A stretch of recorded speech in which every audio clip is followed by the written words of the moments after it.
La entretela es una tela adherible que sirve para endurecer la tela, que es utilizada comúnmente para las vistas, cuello y otras secciones.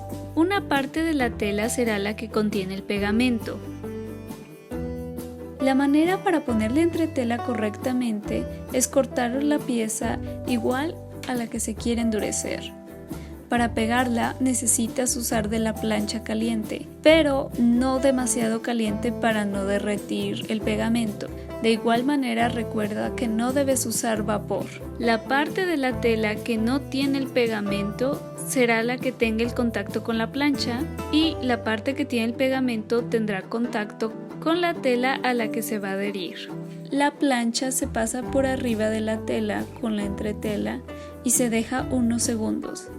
Una vez que se adhiere, se pasa la plancha a diferentes secciones. Recuerda que debe ser esto sobre el adherible y no sobre la tela para que no se termine pegando.